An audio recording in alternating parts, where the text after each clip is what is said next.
ادخلوها بسلام ذلك يوم الخلود لهم ما يشاءون فيها ولدينا مزيد وكم أهلكنا قبلهم من قرن هم أشد منهم بطشا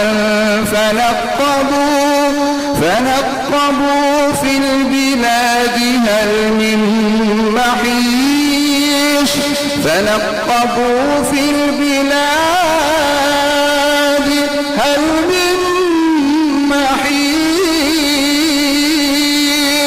إن في ذلك لذكرى لمن